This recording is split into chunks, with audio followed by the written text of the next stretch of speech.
Hello my friends, it's episode 36, Manos and the River. As the Boeing made a very smooth touchdown on the asphalt at Manos Airport, Christine was thinking about the strange series of events that had brought her to this city in the Amazonian rainforest. If her husband hadn't died, if Belle's plane had landed safely, even if she had never met Michael Saunderton, it was very unlikely that she would ever have visited Manos. She'd never been out of the British Isles before, and any flying she had done had just been that short hop across the Irish Sea, one way or the other. Here she was with Michael, having flown to Atlanta, Georgia, USA, and then on a second flight she'd arrived in South America. Manos. Actually at Eduardo Gomez International Airport, named after a military and political figure who'd been a revolutionary and in the 50s and 60s served as Minister of Aeronautics. When Christine and Michael stepped out of the Boeing onto the Brazilian soil, Gomez had been dead for just a few years. Christine was impressed by the airport and also by the friendly welcome they received from Hermes Antonio. He and Michael had been talking, emailing to each other for weeks. He was a journalist and was of course wanting the story, but he was a charming and helpful individual and was going to do everything he could to help and assist in the search for Belinda. After a short drive into the city, city proper, they were soon being shown their rooms in the Hotel International, a reasonably priced, basic but comfortable hotel. They'd arrived on a Saturday. Sunday they would meet with various people and hope to start their trip up the Amazon River on the Monday morning. The rooms they had were very close to each other, and when Hermes Antonio left, it was a long time before Michael left Christine's room. They enjoyed a pleasant meal and a drink with Hermes, but the time spent together was much more cosy. As yet, they were only just getting used to being a pair in the true sense of the word. And it wasn't they were awkward in dealing with each other, but rather that neither of them could believe this was happening. Michael felt like he did when once he was in the New Forest and he came upon a herd of roe deer and he didn't dare to move for fear that he should scare them off. Christine, for her part, wanted to know what he liked. Did she wear too much makeup or not enough? Did she talk too much? Did he like her hair the way she had it? Did he find her lack of education a problem? But she didn't ask him any of these questions, because deep down she understood that he just loved her. He loved her as she was, and he didn't want her to change. After a long kiss and a cuddle, he went off to his own room, almost exactly the same as hers, and each of them lay thinking of the other. But the fatigue of the journey soon had each of them going into a sound and satisfying sleep. In fact, with satisfied emotions and the wearing of the journey, each of them slept in deep contentment.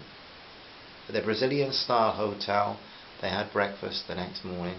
They decided that a taxi would be the best way to get to the rendezvous with Hermes Antonio at the Riverside restaurant, where he would introduce them to the two people who would help them from here. Hermes explained that he'd already taken the liberty of including himself as a third passenger on the trip up the river. It was true that he would be there to get the story, but he would also serve as official interpreter, being fluent in both Brazilian Portuguese and English. He'd actually lived in New York and worked for the New York Times for a while. He was very interested in England, and he asked many questions about the royal family, Stonehenge, the problems between the coal miners and the government, and Britain's role in the European community. After waiting in the restaurant, the one that had once been modelled on the Manos Opera House, two men entered and walked to their table. Introductions were made, and Carla, the riverboat captain and owner, and Yaviro sipped strong coffee as they explained, using Hermes as interpreter, about the way the picture of Belinda had come into their hands. Then how by chance there had been a gathering of folk at Yaviro's house to say goodbye to an English professor who had just finished the study of the ecology in the rainforest. He was going back to the United States, where his study was funded from.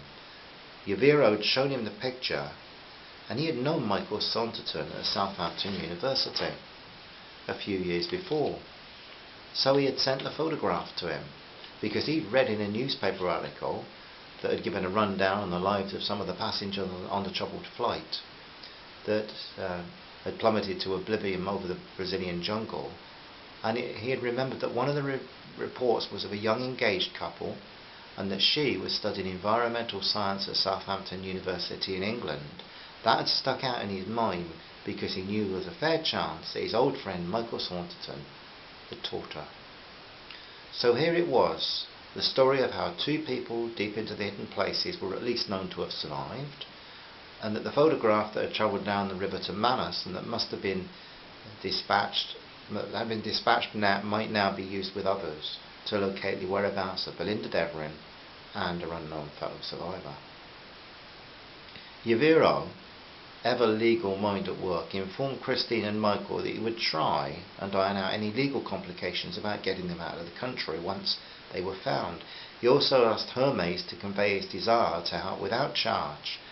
Carla informed Hermes and the others that his riverboat would be making a scheduled trip up the river for the first 50 kilometres, and that he would be delivering and collecting various items, and the last of his stops was where he had been given the photograph, and he would help them to try and trace its origins from that location and would only charge them for any travel beyond this point. He also expressed his view that if they could get into the right tributary, they would probably be able to locate the right native people, but he admitted that at this point he didn't have a clue where the survivors were. Touching his St. Christopher, superstitiously he said, "If we look, we may be blessed to find." He looked into the eyes of the English mother across the table from him. Christine didn't understand a word that Carla said, but she was convinced of his desire to help her find her daughter. He asked Hermes to translate. "Tell Christine," Hermes said, "that Carlos will do all he can to find her, and has set aside time for that purpose." Yaviro insisted on buying everyone a Capriana. Christine knew when she tasted it that she would desire it again. Her emotions were all over the place, and the drink helped her to steady herself. Michael Saunderson stood at her side like a pillar to lean on, asking all the right questions and forming a relationship with Carla, Hermes and Yaviro that would be of benefit. Carla particularly thought a hard-worn riverboat man, who always carried a knife and had used it more than once, had a strong desire to help this mother find her daughter. His dark eyes had seen much that was good and much that was bad up and down the Amazon, but here was something good that could be done, and he would be pleased to be a part of it. They would need him anyway. It was not a place to just drift about without a navigator. It was not just the mighty waterway itself that called for someone well used to his ways, but it was also the people, all the more so the native people up into the tributaries. They were very wary of strangers and had a knowledge too of the way they could be used and abused by unscrupulous people. A man known to many of the natives would help set the minds of the people at rest. Knowing he might be speaking rashly, Carla said in his Brazilian tongue, "Tell Christina Carla will help her to find her daughter." Plans were made to leave the next morning. Carla advised them as to anything they needed to bring. He gave each of the men a handshake, a half-hug to Givaro, and he gently kissed Christina on each cheek and said something in Portuguese that Christine just knew was kind. He then left to check up on his boat and explain to the others when and where to meet. Hermes also left. Yaviro insisted that the English friends enjoy another glass of that drink, and the beautiful Indian waitress smiled like concentrated sunshine to them all as she delivered it. That evening Michael was wisely insisting that they both get an early night. Christine Devlin lay on her back, imagining her daughter's voice and the way she'd walked. She thought of how much they'd been friends, yet how they'd argued sometimes. She thought of the little girl who'd helped her through those years of her husband's imprisonment, also of the 12-year-old who'd kept her going when Thomas had died for Ireland in a hail of bullets with the British crown on them. As she drifted into sleep, Christine prayed that she could have her daughter back. The next morning it was bright, hot, amid the Manus Harbour activity. This is of course the largest port in the state of Amazonia, and so a trading place for the whole area, and the yards were full of vans and trucks, some delivering goods to go up or down the river, and others collecting goods for use in the city and nearby. The cheerful chattering and shouting of the boatmen and drivers was somehow encouraging to Christine, and a very large black-skinned man with no shirt flashed his white teeth at the two white Europeans in a smile that expressed love of neighbour, and Carla the boatman slapped his back as he walked past and shouted, "Miguel, followed by a lot of Brazilian Portuguese that neither Christine or Michael understood. However, Miguel let out a hearty laugh and strode on to his own business, waving his hands in the air like an excited child. So there it is. The journey up the Amazon is about to begin. Look forward to sharing the next episode with you, my friends. Good night for now. Bye bye.